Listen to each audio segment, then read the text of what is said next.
Good morning student. आशा करती हूँ कि आप सब बहुत अच्छे होंगे, स्वस्थ होंगे। बच्चों, आज हम कक्षा 8वीं का पाठ 10 पढ़ने वाले हैं। ठीक है बच्चों, पाठ 10 का नाम है प्रवास। ठीक है, इसमें पक्षियों के पक्षियाँ बहुत सारे पक्षी ऐसे होते हैं जो एक स्थान से दूसरे स्थान पर कुछ समय के लिए, है ना, हजारों मील की दूरी तय करके जाते हैं। उसी के बारे में बताया गया है। तो चलिए देखते हैं बच्चों इस पाठ में और क्या क्या बताया जा रहा है। ठीक है, पक्षी विज्ञान से संबंधित जितनी विचित्र बातें हैं उससे सबसे ज़्यादा अजीब है पक्षियों का एक देश से उड़कर दूसरे देश को जाना और फिर लौटकर अर्थात कुछ समय के लिए उनका प्रवास। यह अजीब बात अब भी रहस्य बनी हुई है। साल में 2 बार बसंत और पतझड़ में लाखों चिड़िया किसी सुनिश्चित स्थान पर पहुंचने के लिए लंबी यात्रा के लिए प्रस्थान करती है। कभी कभी वे महाद्वीप और महासागर तक पार करती है ना बच्चों। तो यहाँ पे बताया जा रहा है कि जो पक्षी होते हैं, जो चिड़िया होते हैं, वो उनमें सबसे अजीब बात, वैसे भी उनमें बहुत सारी विचित्र बातें होती है, लेकिन सबसे अजीब बात इसमें यह है कि वो पक्षियाँ एक देश से उड़कर दूसरे देश तक जाती हैं, वो भी सिर्फ कुछ समय के लिए। और सबसे ज़्यादा बसंत और पतझड़ के में लाखों पक्षी, है ना, सुनिश्चित स्थान पर पहुंचने के लिए, है ना, वो बहुत लंबी यात्रा तय करते हैं। कभी कभी वे महाद्वीप और महासागर तक को पार करती हैं। ठीक है बच्चों, आगे देखते हैं ऐसा क्या है जो उन्हें इस यात्रा के लिए मजबूर करता है। क्यों वे ऐसे खतरनाक यात्राओं के खतरे मोल लेना चाहती हैं और कैसे उन्हें पता लगता है कि किस रास्ते से होकर जाना चाहिए। इस बुनियादी सवालों का अभी तक कोई संतोषजनक उत्तर नहीं प्राप्त हो सका है। हालांकि सावधानी के लिए कुछ प्रयोगों और प्रवासी पक्षियों की घेराबंदी के परिणाम स्वरूप अब हमको पहले की अपेक्षा काफ़ी अधिक तथ्य ज्ञात हो चुके हैं, है ना। अब यह अभी तक पता नहीं चल पाया है कि वो इतनी लंबी यात्रा, है ना, एक देश से दूसरे देश, महासागर महाद्वीपों को पार करते हुए वो क्यों जाती हैं, उसका आज तक कोई ठोस सबूत या संतोषजनक उत्तर हमको प्राप्त नहीं हुआ है ना। इतने खतरनाक वो यात्रा क्यों करती है, क्योंकि इतनी लंबी यात्रा में कभी कभी कई पक्षियां रास्ते में ही दम तोड़ देती है ना। लेकिन अभी बहुत सारे पक्षियों पे जब प्रयोग किया गया तो कुछ तथ्य हमको प्राप्त हुए हैं। ठीक है बच्चों, चिड़ियों के इस प्रवास की खास बात यह है कि इन दोनों स्थानों के बीच उसका आवागमन बिल्कुल नियमित होता है। उसकी यात्राओं की भविष्यवाणी तक की जा सकती है जिसमें एक हफ्ते या उससे कम का ही आगा पीछा हो सकता है। चिड़िया लौटकर उन्हीं क्षेत्र प्रायः उसी बाग अथवा खेत में आ जाती हैं। ये ही उनके गर्मी और जाड़े के निवास होते हैं और उनके बीच हो सकता है कई हजार मील तक का हो फासला हो। पहली पहला सवाल जो दिमाग में आता है वह यह कि कुछ प्रजातियों की ही चिड़िया प्रवास के लिए क्यों जाती है, अन्य क्यों नहीं जाती। जवाब हो सकता है कि उन प्रजातियों के लिए उनका जीना इस प्रवास पर निर्भर करता है, अन्य प्रजातियों के लिए नहीं, है ना।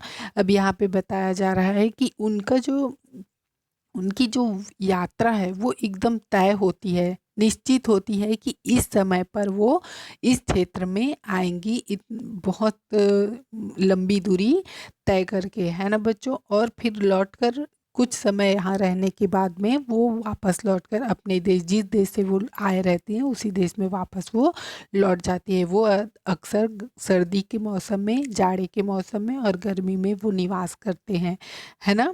और सबसे बड़ा सवाल दिमाग में यह आता है कि कुछ प्रजातियां ही, चिड़ियों की तो बहुत सारी प्रजाति है ना, तो कुछ प्रजातियां ही आती हैं, बाकी प्रजाति नहीं आती है। कुछ प्रजातियां ही इतने लंबे सफ़र तय करके वो प्रवास के लिए आती हैं। और हो सकता है कि उनकी मतलब जलवायु की वजह से, क्योंकि हर जगह का जलवायु अलग अलग होता है ना। तो हो सकता है जिस जलवायु में वो रह रहे हैं कुछ समय के लिए उस जलवायु में वो नहीं रह पाते होंगे, है ना, इसलिए वो प्रवास करते हैं, ऐसा माना जा सकता है, लेकिन यह जो उत्तर है वो कंफर्म नहीं है। ठीक है बच्चों, कुछ प्रजातियों के लिए जीने की यह शर्त नितांत अनिवार्य न होकर सिर्फ मान्य मान्य होती है, क्योंकि उनके कुछ सदस्य तो प्रवास पर जाते हैं और शेष वहीं बने रहते हैं। इनकी आबादी का एक भाग ही प्रतिवर्ष प्रवास पर जाता है और अन्य वहीं बने रहते हैं, है ना।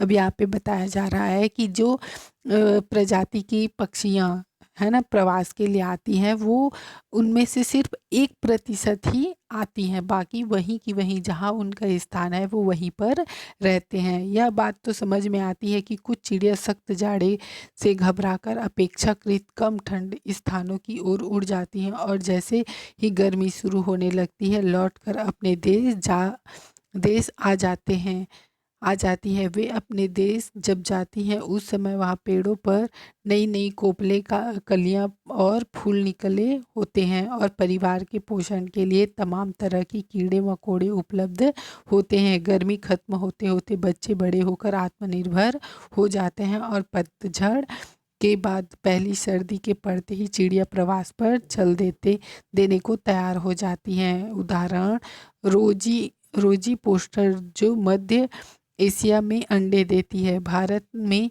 मई में चली जाती हैं और अगस्त में फिर लौटकर आ जाती हैं। कुछ चिड़िया ज़्यादा समय भी लेती हैं, वे मार्च में आ जाती हैं और फिर सितंबर में लौटती हैं, है ना। अब यहाँ पे बताया जा रहा है कि वो कुछ समय रहने के बाद वापस अपने स्थान पर जाती हैं। वो शायद इसलिए आती होंगी क्योंकि वो वहाँ की सर्दी को बर्दाश्त नहीं कर पाती, इसलिए थोड़े से गर्म स्थान पर वो प्रवास करती हैं और आती हैं। और जैसे ही गर्मी खत्म हो जाती है और फिर वो वापस अपने ही स्थान पर चली जाती है। वहाँ पर नए नए पेड़ों पे नई कलियाँ फूल पत्तियाँ आती हैं, कीड़े मकोड़े मतलब उनके खाने पीने की पूरी चीज़ें वहाँ पे उपलब्ध हो जाती हैं और उनके अंडों से भी बच्चे निकल आते हैं, है ना बच्चों। तो मतलब कहने का तात्पर्य यही है कि वो एक कुछ समय के लिए है ना, कुछ समय के लिए अपने स्थान से दूसरे स्थान पर जाती हैं, फिर वापस अपने ही जगह पर लौट जाती हैं।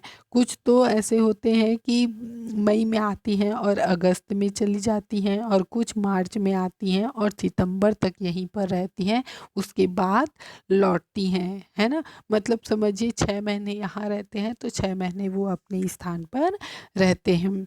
यहाँ तक तो ऐसा लगता है कि इस कठिन प्रवास यात्राओं का निश्चित महत्व है और शायद जो चिड़िया प्रवास पर जाती हैं उनके लिए कुछ हद तक यह आवश्यक भी है। लेकिन उलझन में डालने वाली बात यह है कि कुछ चिड़िया प्रवास पर पूर्व से पश्चिम या पश्चिम से पूर्व को लगभग उसी अक्षांश पर लगभग उसी प्रकार के जलवायु वाले क्षेत्र में अंडे देने के लिए जाती हैं।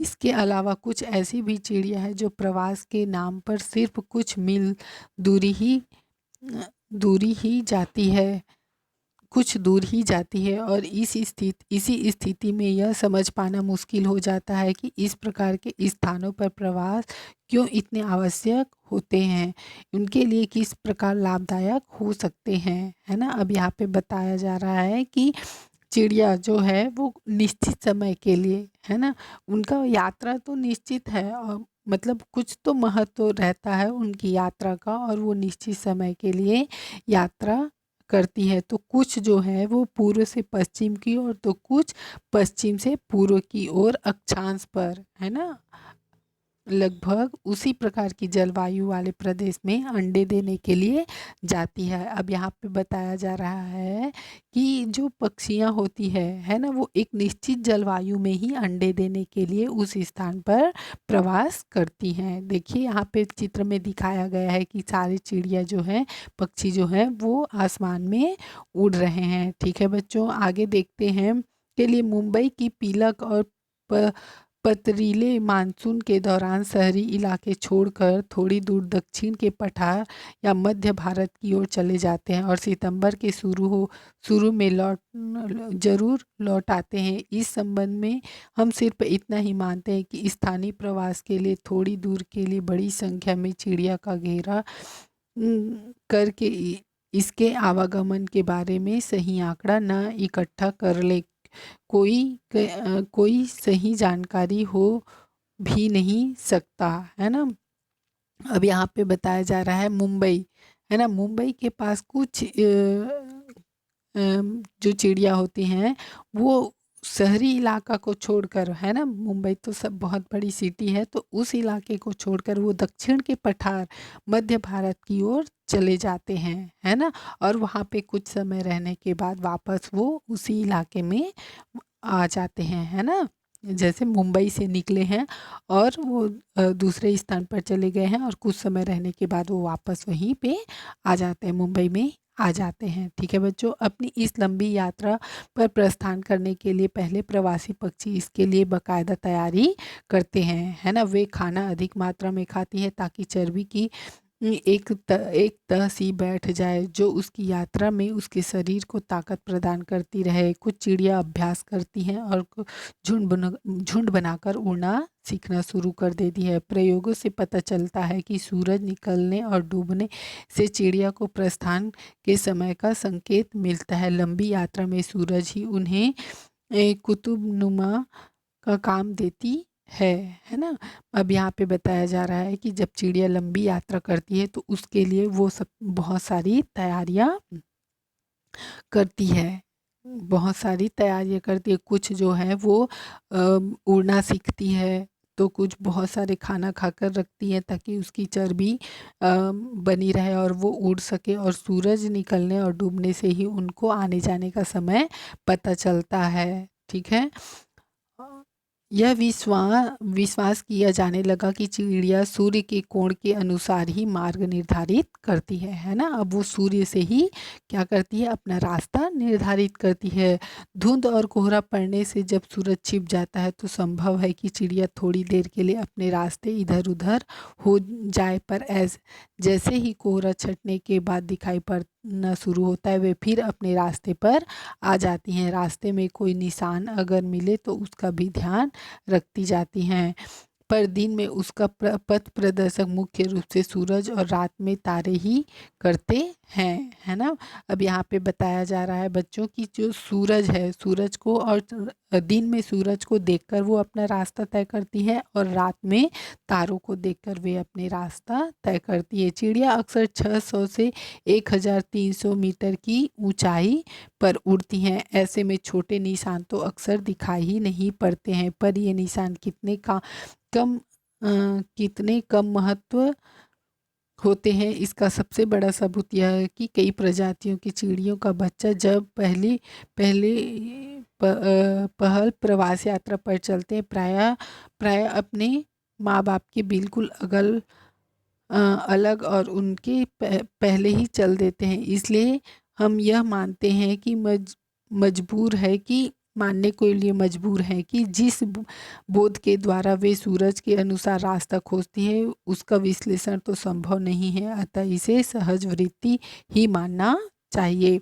अब यहाँ पे बताया जा रहा है कि जो चिड़िया है उनका रास्ता तय करना मतलब रास्ते को जानना, उसका सबसे बड़ा मुख्य कारण सूरज और दिन में सूरज होते हैं और रात में तारे होते हैं, और साथ में वो नीचे जो निशान दिखाई देते हैं उस पर भी वे बहुत ध्यान देते हैं और उसके अनुसार वे अपना रास्ता तय करते हैं। किंतु ज़्यादा ऊंचाई से वे रास्ता दिखाई नहीं दे पाते हैं, तो वो नहीं देते हैं, है ना, फिर भी वे अपने रास्ता खोज निकालती है। कुछ प्रजातियां ऐसी होती हैं जिनका चिड़िया अकेले ही प्रवास यात्रा पर चलती हैं, है ना। जैसे बहुत सारी चिड़ियों की प्रजाति होती है जो झुंड में चलती है, लेकिन कुछ जो प्रजाति होती है वो अकेले ही यात्रा पर निकल जाती है। हालांकि अधिकांश चिड़िया छोटे या बड़े दलों में ही चलती है ना, छोटे या बड़े दलों में ही चलती। अनेक छोटी चिड़िया वैसे तो सब काम दिन में करती है, पर प्रवास वे में रात को ही उड़ना पसंद करती है। अब यहाँ पे बताया जा रहा है कि कुछ चिड़िया जो हैं, है ना, जो छोटी कुछ चिड़िया होती हैं वो दिन में आराम करती है और रात को उड़ना पसंद करती हैं, है ना। शायद इसलिए कि रात को आक्रामकों से कम खतरा रहता है। छोटी चिड़िया लगभग 30 किलोमीटर प्रति घंटे के हिसाब से उड़ती है। तो प्रवासी चिड़िया एक दिन में औसतन 8 घंटे उड़ती है। इसलिए प्रवास यात्रा का एक खंड 250 किलोमीटर से कम होना चाहिए, है ना। अब वहाँ पे बताया जा रहा है कि वे अपनी सुरक्षा के लिए, ताकि कोई बड़ा जीव चिड़िया जो है वो उस पर आक्रमण ना करे, इसलिए वो क्या करती हैं, रात में चलना पसंद करती हैं और वो दिन में आराम करती हैं। ठीक है बच्चों। बड़ी चिड़िया प्रायः 80 किलोमीटर प्रति घंटे के हिसाब से उड़ सकती हैं और इसलिए एक दिन में काफ़ी अधिक फासला तय कर सकती हैं। समुद्र को पार करने में चिड़िया को लगातार काफ़ी समय तक उड़ना पड़ता है ना। हमने पहले पढ़ा था कि महाद्वीप और महासागरों को ये तय करती हैं, है ना। प्रवास के लिए जब उड़ान भरती हैं तो वो महासागर और महाद्वीप को तय करती है। तो यहाँ पे बताया जा रहा है कि जो बड़ी पक्षियाँ होती है ना, उनको महासागर तय समुद्र को पार करने के लिए बहुत उड़ान भरना पड़ता है, बहुत लंबे समय तक उड़ान भरना पड़ता है। ऐसे में बहुत से दल 36 घंटे तक लगातार बिना रुके उड़ते हैं। अक्सर दल बुरे मौसम, आंधी, अधड़ आदि में फंस जाते हैं, विशेष रूप से जब वे जमीन पर उड़ रहे होते हैं। ऐसे में बहुत सी चिड़िया मर जाती है। सारांश यह कि प्रवास यात्रा हमेशा कठिन और थकाऊ तो होती ही है, साथ ही खतरनाक भी होती है। अब यहाँ पे चिड़िया को बताया जा रहा है, चिड़िया के बारे में, कि ये जब समुद्र को पार करने के लिए 36 घंटे तक वे उड़ान भरती है और कभी कभी तूफान में फंस भी जाती है। चाहे ये ज़मीन पर भी, अगर नीचे जहाँ धरती होती है वहाँ पर भी उड़ान भरती हैं, तो उस समय भी उनके लिए हमेशा खतरा बना रहता है ना बच्चों। और ये बहुत थकाऊ के साथ साथ बहुत खतरनाक भी होते हैं। वे इस खतरनाक उड़ान को करने में कभी कभी बहुत सारी चिड़िया जो है वो मर भी जाती हैं। ठीक है। अधिकांश प्रवासी पक्षी अपना जाड़ा काटने के लिए भारत आती हैं। यहाँ वे प्रजनन नहीं करती। बहुत सी चिड़िया जो पूर्वी यूरोप में या उत्तर और मध्य एशिया या हिमालय की, है ना। अब यहाँ पे बताया जा रहा है कि अधिकांश प्रवासी पक्षियाँ जो है ना, वो कहाँ आती हैं, भारत आती हैं, लेकिन वो यहाँ पे प्रजनन नहीं करती हैं, मतलब अपने बच्चे यहाँ पे नहीं देती है। ठीक है बच्चों। हिमालय की पर्वत श्रेणियों में रहती हैं, जाड़े के दिनों में भारत में आती हैं। इस प्रकार प्रवास पर जाने वाली चिड़िया वे प्रायः वे ही होती हैं जो समुद्र किनारे, नदियों और झीलों के इर्द गिर्द जुटने वाली बत्तखें और जल में विहार करने वाली होती हैं, है ना। वो हिमालय पर्वत की श्रेणियों में रहती हैं और कुछ दिनों में भारत आती हैं, है ना, और वहाँ कुछ दिन रहती हैं। नदी और वो ज़्यादातर नदियों और झीलों के आसपास ही रहती हैं। प्रवासी चिड़ियों के बारे में निश्चित जानकारी इकट्ठी करने के बारे में इस शताब्दी के प्रारंभ से ही संसार भर में जो तरीका अधिकाधिक प्रयोग होते आया है, वह यह है कि उनकी टांगों पर एल्युमिनियम के छल्ले पहना देना। चिड़िया को पकड़कर छल्ला पहनाया जाता है, रजिस्टर में लिखा जाता है, फिर छोड़ दिया जाता है ना। अब चिड़ियों के बारे में पता करने के लिए क्या किया जाता है, उनको पकड़कर उनकी पैरों पे एल्युमिनियम के छल्ले पहना दिए जाते हैं और रजिस्टर में लिख दिया जाता है, फिर उसको छोड़ दिया जाता है। ये छल्ले उपयुक्त नापों के बने होते हैं। उन छल्लों पर क्रम संख्या और छल्ला पहनाने वाले का पता लिखा रहता है, जिसका अर्थ होता है कि जिसको भी यह चिड़िया किसी भी स्थिति में मिले वह उसे इसकी सूचना दे दे, है ना। अब यहाँ पे चिड़िया के बारे में पता करने का बताया गया है कि कैसे उस चिड़िया के बारे में सारी जानकारी मिल जाती है। मुंबई की नेचुरल हिस्ट्री सोसाइटी इस संबंध में एक योजना चला रही है, जिसके अनुसार विभिन्न प्रवासी पक्षियों को विभिन्न प्रवासी चिड़ियों के छल्ले पहनाने का काम भारत के विभिन्न भागों में बड़े पैमाने पर किया जाता है ना। अब भारत में उन चिड़िया के बारे में जानकारी प्राप्त करने के लिए बड़े पैमाने पर उन चिड़ियों के पैरों में छल्ले पहनाने का काम किया जा रहा है ना। और पिछले 5 वर्षों में उसको बहुत से ऐसे तथ्य और आंकड़े प्राप्त हुए हैं जो पहले बिल्कुल अज्ञात थे। कई जंगली बतखें 4,800 किलोमीटर दूर साइबेरिया में पाई गई है। विभिन्न प्रजातियों के दूर दूर तक पहुंचने और पाए जाने के संबंध में बहुत सी उपयोगी जानकारी इकट्ठा होती जा रही है। छल्लों पर लिखा नेचुरल हिस्ट्री सोसाइटी मुंबई को सूचना दे, है ना। अब उन जो छल्ले पहनाए जाते हैं एल्यूमिनियम के, उस पे क्या लिखा रहता है, नेचुरल हिस्ट्री सोसाइटी मुंबई को सूचना दे। ठीक है बच्चों, तो सब उसको पढ़ने के बाद पता चल जाता है और वहाँ पे सूचना दे दी जाती है और साथ ही क्रम संख्या भी दी जाती है। पाठकों से निवेदन है कि वे इस बात को अधिकाधिक लोगों को बताएं जिससे उनको मालूम हो कि अगर किसी को कोई छल्ले वाली चिड़िया मरी मिले तो उन्हें क्या करना चाहिए। इस प्रकार जो भी सूचना एकत्र होती है बहुमूल्य होती है। ठीक है बच्चों को, और कभी भी व्यर्थ नहीं जाता है। अब हम यहाँ पे जो सोसाइटी है ना, उन्होंने योजना चलाई है, इससे हमको बहुत सारी जानकारी मिल जाती है कि अगर कहीं भी प्रवासी पक्षियाँ हमें मरे हुए मिले, मृत अवस्था में पाई जाए तो उसे हम सूचना दे सकते हैं और उस चिड़िया के बारे में पूरी जानकारी उनको मिल जाती है। भारत में बहुत सी ऐसी चिड़िया भी मिलती है जिनके पाँव में विदेशों के छल्ले होते हैं। इस प्रकार प्राप्त सभी छल्ले, चाहे वे विदेशी हो, देसी हो, स्वदेशी हो या विदेशी, सोसाइटी को भेज दिए जाने और अगर किसी प्रकार के छल्ला भेजना संभव न हो तो छल्ले का सही नंबर, जिन परिस्थितियों में मिला, तारीख और पाने का स्थान लिखकर भेज दिया जाए, है ना। अब यहाँ पे बताया कि ये जो छल्ले पहनाए जाते हैं वो सिर्फ भारत के ही नहीं बल्कि विदेशों के भी होते हैं, है ना। और अगर हमको मिलते हैं तो उनको सही नंबर के साथ में छल्ले को भेजना चाहिए। अगर हम छल्ले नहीं भेज पाए तो हम वहाँ पे सही सूचना या सही जानकारी दे सकते हैं। जिन परिस्थितियों में मिली, तारीख पाने लिखकर भेज दिया जाता है। भारत में चिड़ियों के आवागमन के बारे में समुचित जानकारी इसी प्रकार के सामूहिक प्रयत्नों द्वारा इकट्ठी की जाती है ना। अब यहाँ पे जो प्रवासी पक्षियाँ हैं उनके बारे में पूरी जानकारी हमको ऐसे ही मिलती है कि वे कब आते हैं, कब जाते हैं, कितनी चिड़ियों मृत पाए गए हैं और कितने उड़ान भरे हैं। इन सब की जानकारी हमें इन्हीं समूहों के प्रयत्नों के द्वारा मिलती है। ठीक है बच्चों, आशा करती हूँ कि आप लोगों को यह चैप्टर बहुत अच्छे से समझ में आया होगा।